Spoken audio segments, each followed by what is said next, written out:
sounds of animals, and birds. Dear kids, as you know, words are necessary for you to read, write, and communicate.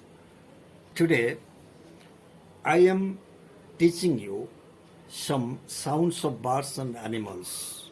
As you know the sounds of bark, sounds of dog is bark, sounds of cat is mew. So that I have prepared some sounds in the form of a poem. Give attention to it. Very mindfully give your attention. Mew mew, cats mew. Look, people are few. Dogs bark, bow bow. Farmers go there to show. Camels grunt and grunt. It's not real time to flaunt. His, snakes his. He is none but a Swiss. Birds chirp, monkeys gibber. Now I am full of good cheer. Frogs croak, owls hoot. He is standing there to loot. Flies buzz, bees hum there. Oh chum, come here with care. Hey, hey, horses neigh. Look there, asses bray. Parrots talk, talk, and talk.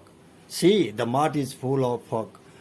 Now I prepared these sounds of birds and animals in the form of a poem. It will give you very much interest. You will be interested to know this. Practice this. You will see. You will be sound. You will be very much powerful. I mean, you will know all these sounds of birds and animals. So that whenever you're in classes, it will be given the sounds of different birds and animals. Suppose sounds of birds, sounds of cats, sounds of horses. If you learn, memorize this poem, you can easily answer them. I think this video will satisfy you more. Thank you. God bless you.